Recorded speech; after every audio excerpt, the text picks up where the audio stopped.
I think as we look into the future and we start thinking about alternative energies and how we deal with our use of the land and the resources and oil and so forth, we really need to start thinking in terms of systems that close circles rather than open new circles of waste and consumption. This is Peak Moment. We are living at a peak of human innovation, information, wealth, and health. But we're also at a peak of population and consumption, with rising temperatures and declining resources fueled by cheap oil and gas. Peak Moment Television, bringing you examples of positive responses to energy decline and climate change through local community action. Hi, welcome to Peak Moment. I'm Janaea Donaldson. My guest today is Rowan Wolf from Portland, who is a sociologist and professor over at Portland Community College. Thank you for joining me. Thank you for inviting me. You've been looking at peak oil from a sociological point of view and more than that. Tell me how you got into this. I have been looking at this for about 5 years because I've been interested in social inequality and globalization. And since globalization is based on an oil economy, there started being cues that something was happening with oil. And so I looked more intensely in that area. Well, as you said, it's based on oil and, of course, has grown enormously, in the last decade or so, I would imagine. Globalization? Yeah. Yes, very much so. so. The corporate globalization here as well as communications. Right. What cues did you start hearing about oil that looked like chinks in the armor? What was happening in your view? There were a number of things that were happening. One was kind of increasing conflicts and contention that were going on in the Middle East, in Russia, with the privatization of the oil industry that was largely financed by U.S. financial backing, and kind of the collapse of the Russian economy coming out of that. Noises coming out about conflicts with Venezuela and their oil, and it seemed like, as we started hearing more and more about what was happening around the world, oil kept coming to the surface, or pipelines, oil and gas actually. And then of course we invaded Iraq. And Afghanistan, and anyone who kept track of things knew that there were all kinds of pipeline issues going on in Afghanistan and so forth. Right. It's kind of hard to think that didn't have something to do with what was... Regardless of what was being said out public. Right. Yeah, you were connecting the dots in here. So how does that lead to your thinking about how people are going to get involved? And I'll just effect it. I'll leave it broad like that. Because you're thinking like a sociologist here. There was the issue of global conflicts, but also we started seeing a slow kind of steady increase in the cost of oil, not dramatic at first, but then, really over the last 5 years, it's, skyrocketed. And so, that oil is tied to almost everything that we do, particularly in this country. And so you start watching things like the cost of food start to go up, both because of transport issues, but also because we can't really produce food without oil. Yes. Right. Yes, we use it, or without hydrocarbons. We use natural gas and fertilizers. Right. All of our equipment is run on oil, et cetera. And so as the cost of that goes up, the cost of food goes up with it. It was interesting in watching what was happening in the United States, as there was a peaking, it looked like a series of peaks that were happening, but we weren't really seeing the same kind of increases that you might expect in terms of cost of goods or cost of food. And so there was a brief period of time where companies and transporters were kind of absorbing some of the extra cost. I see. So we weren't seeing it directly in our price of food, say, or shoes, or whatever it was. But when Hurricane Katrina hit and it took out, about 30% of the oil into the United States, domestic oil into the United States, as well as a lot of our imported oil comes through there. Essentially you saw the producers and businesses and everybody going, well, we can't absorb a doubling in price. And so since then, we've seen kind of a consistent, steady increase in the cost of goods, the cost of food, as well as the cost of gasoline that goes in the tank. Sure, sure. That's part of what you can expect, because that resource is more scarce, right? And of course, Katrina helped knock it out. I think about, the question came up this summer, would more people stay home rather than do traveling, in vacationing? And it seems to be that that's one way. Yes, it seems that many people are, staying closer to home and not traveling so far because they can feel their belt-tightening need to not spend as much directly on gas. I'm not sure how much people are thinking about the indirect raising of prices. Well, I think that, kind of the most immediate effect across the board that people notice is the increasing cost of fuel. Right. But the hints were, very clear, over this last year that people who had less economic resources to start with, or were in the working poor, or even in the middle class for that matter, were having to switch so much of their monthly budget into the cost of transportation in order to get to work, that you saw, huge increase in demand at food banks, so that they were essentially taking from their food budget to put gas in their cars, not for luxury driving or vacation driving, but just to be able to transport themselves back and forth to work or school or whatever. Exactly. And and then you had actually this last winter, natural gas prices rose tremendously higher than oil prices did. And of course, funds had been cut for emergency heat programs across the country. That's right. And so there was a report, I can't remember, it's out of New York, I believe, New York State, about people in their business suits with their briefcases showing up at the energy assistance programs because their heating bills had essentially more than doubled over the year before. They just didn't have the money to heat their homes. And so you had, solid middle class, workforce competing with low-income workforce, for heating resources. For the same emergency. For the same emergency resources. Yes. So the squeeze is on. It is very much on, and it will continue to be on. Your concern is for the marginalized people, the people that have less resilience or who need to draw more from the community because they don't have the private resources to do that. Tell us more. Tell me more.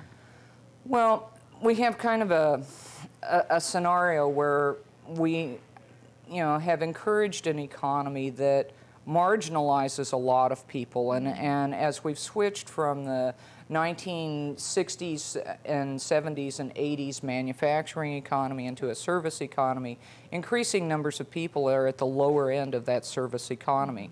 So, we've got a lot of people who are working, but they're not getting enough to actually keep up with inflation, and so we've got a very, at-risk population that's employed, and we have an even large, another part of the population that's a little less large that is only marginally employed or cyclically employed or even, permanently unemployed. And so as costs increase, that's going to, affect them first and most directly because they have the fewest economic resources the way things are structured in order to respond.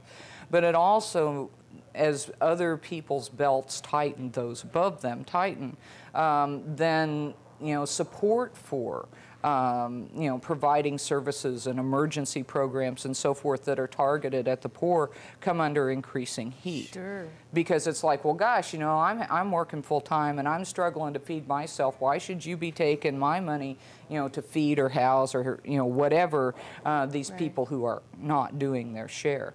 And so the at-risk population is really growing at the same time that kind of the class divides become more accentuated. And we see this a lot, in a different way, but with the same underlying issues with a lot of the argument around the immigration issue. Sure, I was going to bring that out. Why bring in more of those folks who are going to want more of the services that, that there's a whole mode of scarcity here. Yes. And there are tightening resources. I mean, that's part of our reality. At least there is in the physical world there with the oil and gas. Yeah, and the immigration debate in terms of immigrants kind of sucking dry the resources is, I believe, largely a misperception, because if the American public were actually paying people decent wages, then the cost of what we are doing, to get food, to get clothes, to buy all those things, to go to McDonald's, et cetera, would be much, much higher. But it's a hidden benefit, of having the immigrants here, because, they're not taking jobs per se away from Americans. They're contributing in terms of their exploited wages to the low cost of goods and services. So we're paying them so little, basically, that that's allowing us to buy our McDonald's hamburgers for less, right, or anything else. So you're saying here that they're contributing to our economy. Things would be more expensive if our lower class, if you will, the non-immigrants, were being paid a living wage, a decent wage. Right. So in a sense, things are stacking up for the folks in the lower economic. I mean, how do I say that? That class is growing. Yes, in many ways. It is growing and that divide in a is lot growing. of ways. And so to kind of bring it back to the peak oil situation, that that as those costs go up, it's not being reflected in people's wages, whether those are the wages of the middle class, the working poor, or immigrants who are, working in kind of exploited conditions a lot of the time. Their all of those wages are staying static pretty much, or even degrading, and, while costs continue to increase. So they're having to pay more to take the bus or drive or whatever it is to do their work. Right. But they're not keeping up.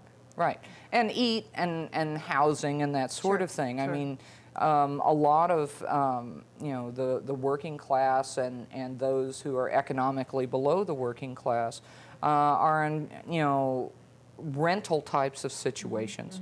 They have very low control over what their rent is in most parts of the country.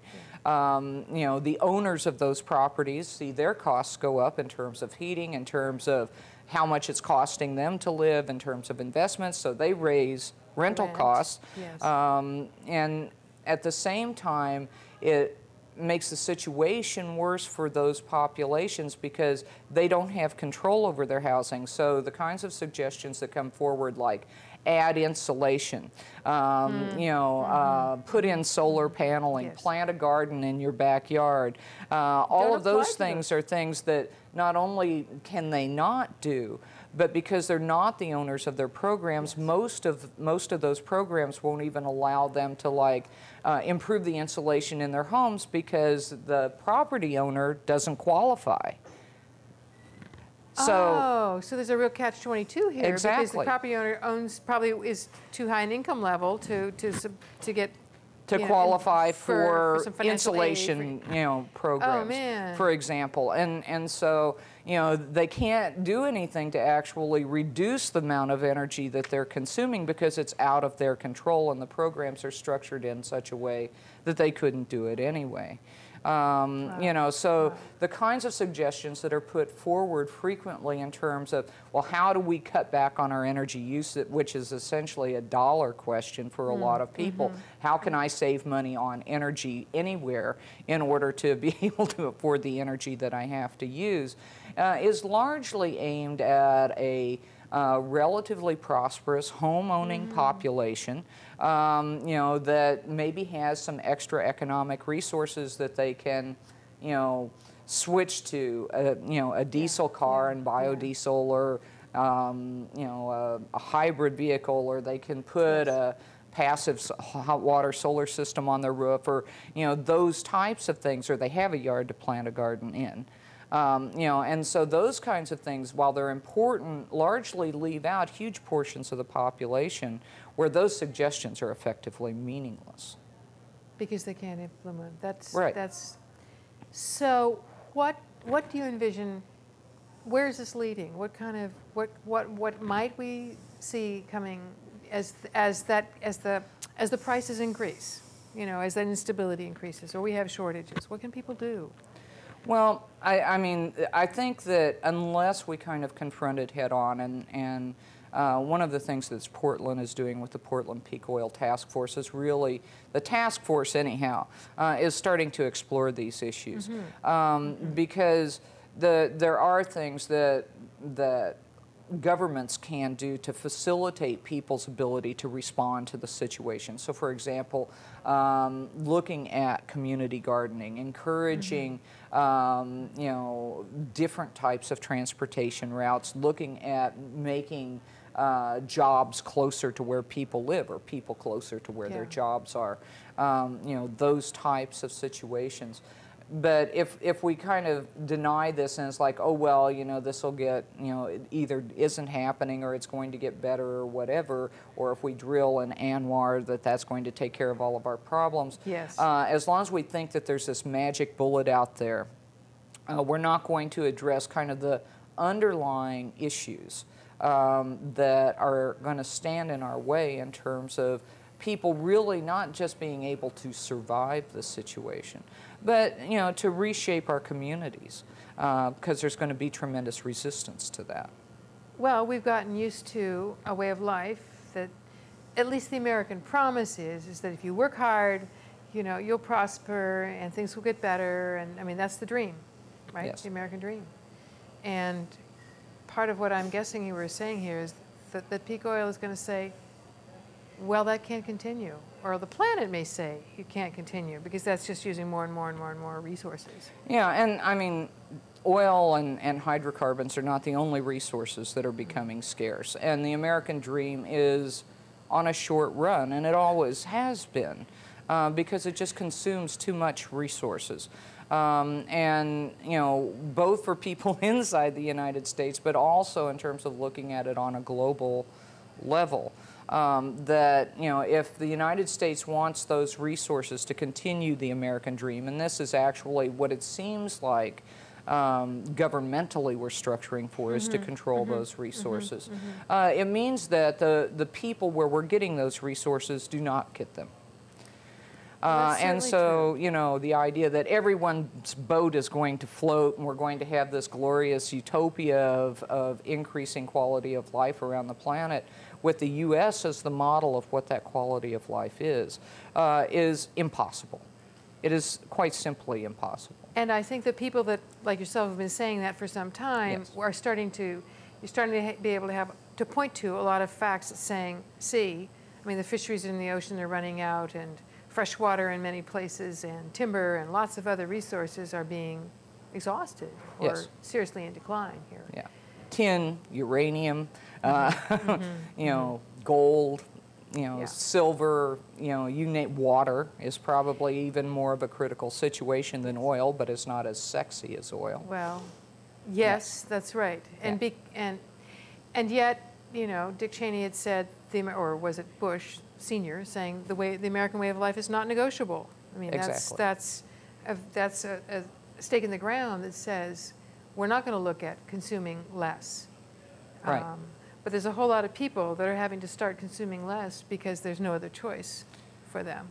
Well, I think it's important to realize that, you know, kind of the economic model aside, you know, kind of oil aside, is based on a belief that if you aren't growing, you're dying. Yes. So if you're not consuming more, then you're failing. And economically you're failing, which is part of the reason why after September 11th of 2001, Bush's suggestion to the population in terms of what they could do is go shop. You know, that we've kind of, and you know, as crass as that sounds, and I know I was stunned as well, well, you know, is a certain reality that we are a society where if people reduce their consumption, that there's real economic issues that follow from that reduced consumption. And so, you know, we've kind of had that framework, we've built ourselves a lifestyle upon that framework, and it's not supportable in a closed environment, and we are in a closed environment. This planet is a closed environment. What, you mentioned you are part of the Portland Peak Oil Task Force taking a look at what your region, your city and larger, what kind of questions you should be raising and looking at in terms of how to respond or being more resilient with shortages or price hikes and so on. And I bet you're involved with the social side of that. Yes. Yeah. What kinds of questions and so on and perspectives are you starting to bat around in your discussions? Well, the task force is really kind of starting to move at this point, so there's not a whole lot that's crystal clear. And you know, certainly the major question is what since this is a city task force under a governmental heading, that ultimately the recommendations that we come up with need to largely fall within the parameters of what a city government has the authority to do. Okay. And we're still filling out what that means. So we're looking at, the task force is broken up into different subcommittees, and we're kind of looking at two different things at this point. One is, what are the resources, support systems, structuring of local social institutions already in place? Okay. And what does a changing scenario do in that situation? What increases in demands? What decreases? What does shifting population? We have a rapidly growing population in the Portland area. You know, how does this affect our urban planning, for example? Where does the city conflict with, say, state government in terms of how much we can control about what gets developed where? So the questions that are coming up is, you know, how do we, you know, what kinds of things can we do to, you know, ease some of the impacts, prepare people for different impacts, restructure some of the things that are happening within the city to perhaps facilitate, you know, not having radical disruptions occur.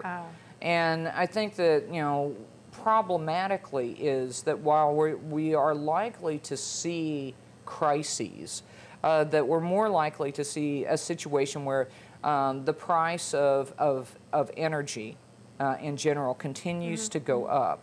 And so therefore eats more of individuals' income as well as city income. Sure.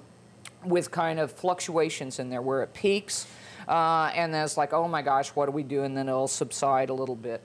And so it's kind of more, one way to look at it is like a deteriorating situation in terms of people's income in relationship and government's income in relationship to the situation.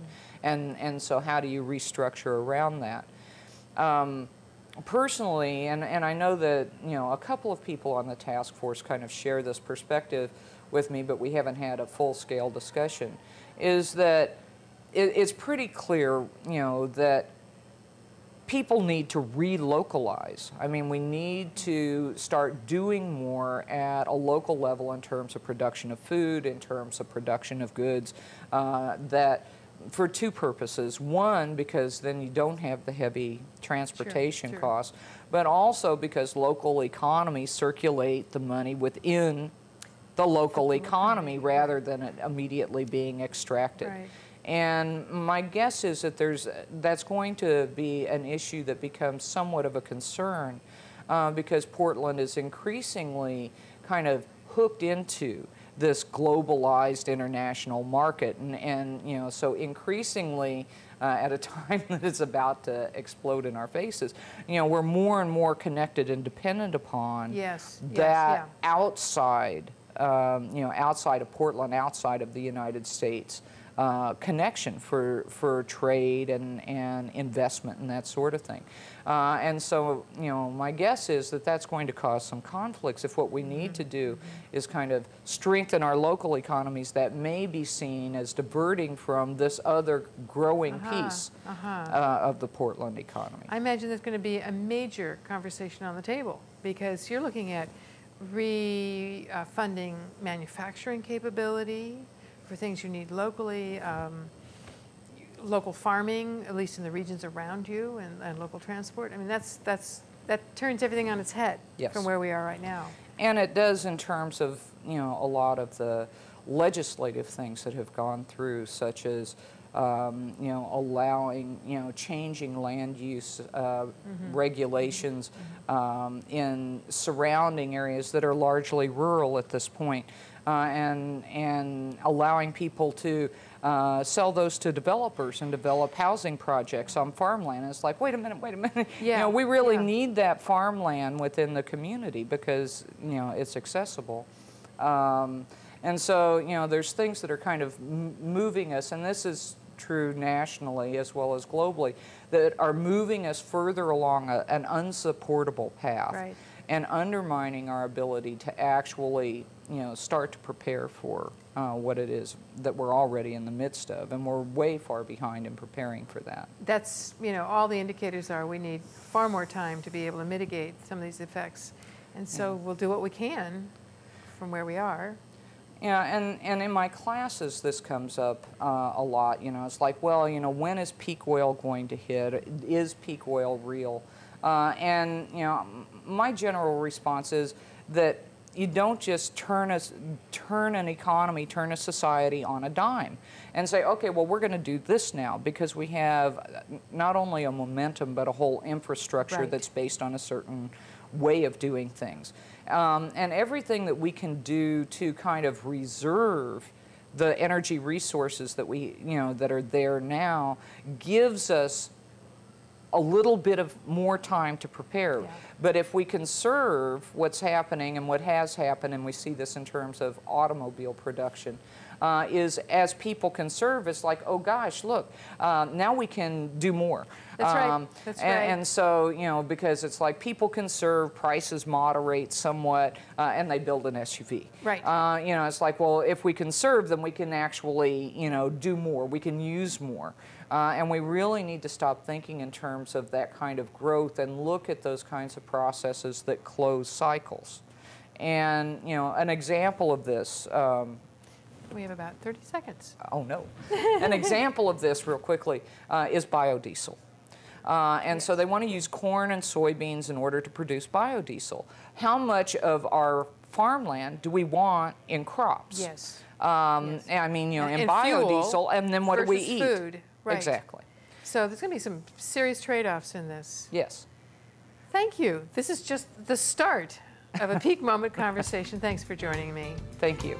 You're watching Peak Moment, Community Responses for a Changing Energy Future. I'm Janaea Donaldson. Join us next time.